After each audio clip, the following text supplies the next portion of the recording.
আসসালামু আলাইকুম রহমতুল্লাহ। আমার আজকের ভিডিওটা দেখার পরে দুই শ্রেণীর মানুষ দুই ধরনের মন্তব্য করবে।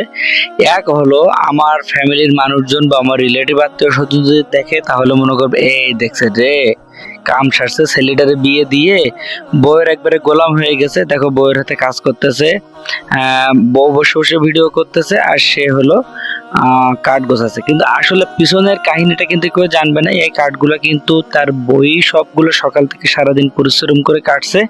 সে অবশেষে আমি একটু সময় পাইছিলাম তাই তাকে সামান্য 3 আটি বেঁধে দিয়ে হেল্প করছে, এছাড়া কিন্তু আমি কোনো কাজই করি নাই। আর দ্বিতীয় শ্রেণীর মানুষগুলো বাহাবা দেবে, সেটা হলো আমার শ্বশুর বাড়ির লোকজন যদি কেউ কোনো ভিডিও বা আমার বউয়ের কোনো আত্মীয় স্বজন যদি কোনো ভিডিও দেখে, এই ভিডিওটা কেউ দেখে, তাহলে বলবে কি দেখছো আমাদের জামাই বাবাজি কত ভালো একজন মানুষ, আমাদের মেয়ে বসে বসে আরামে বসে বসে ভিডিও করে দিচ্ছে আর জামাই সব কাজ করতেছে। কিন্তু আসলে পিছনের কাহিনীটি না কেউ কখনো জানতে চায় না, যে আসলে কাজটা কে করলো, অরিজিনাল পরিশ্রমটা কে করলো, এইটা কখনো কেউ জানতে চায় না। অথবা এমনও হয় যে আমরা হঠাৎ করে চোখে কোনো একটা কিছু দেখলাম আর সেটাকে বিশ্বাস করে নিলাম, অথবা হঠাৎ করে কানে কোনো একটা কিছু শুনে নিলাম আর সেটাকে বিশ্বাস করে নিলাম। কিন্তু প্রত্যেকটা ঘটনা বিশ্বাস করার আগে চোখে কানে নিজে চোখে দেখা এবং নিজের কানে শোনার পরেও সেটার অরিজিনাল কাহিনীটা সবসময় কিন্তু জানা যায় না। যেমন দেখেন কোনো একটা ঘটনা ঠিক শেষ প্রান্তে এসে একজন উপস্থিত হলো, তো সেই শেষ প্রান্তের ঘটনাটা শুনে যদি সে কোনো মন্তব্য করে, সেটা কিন্তু এক্স্যাক্টলি সঠিক কোনো মন্তব্য হবে না, কারণ এর আগে হয়তো বা কোনো কাহিনী ঘটে গেছে।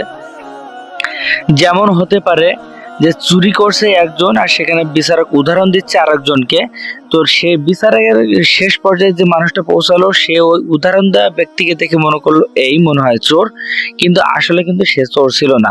সেজন্য প্রত্যেকটা জিনিস মন্তব্য করার আগে অবশ্যই পিছনের কাহিনীটা জেনে নিয়ে মন্তব্য করাটা সর্বোত্তম হবে।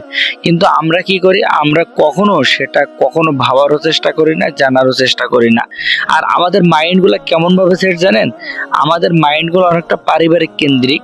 যেমন দেখা যাচ্ছে পরিবার থেকে আমরা যে শিক্ষাগুলো পাচ্ছি, যেমন বড় হয়ে কি করতে হবে না করতে হবে, আমরা আমাদের পিতাকে আমরা আমাদের মাতাকে যেটা করতে দেখে আসছি সেটাই কিন্তু আমরা করি, সেটা ভুল হোক বা ঠিক।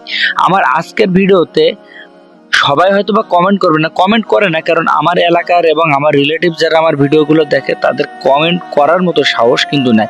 এই পর্যন্ত যারা দেখতে শুনতে আসছে ভিডিওটা তারা অবশ্যই একটা কমেন্ট করবেন। আমি এই কথাটা জোর দিয়ে বলি কারণ আমি বাস্তব কথা বলি, আমি উচিত কথা বলি। আর আমার এই উচিত কথার জবাব দেওয়ার মতো ক্ষমতা আমার ফ্যামিলি রিলেটিভদের কারণে। তারা যেটা বলবে সেটা আজগুবি এবং এমন একটা কথা, সেটা বলবে যে পরিবারকে নিয়ে এমন কোনো মন্তব্য করতে হয় না, এগুলো করা ভালো না।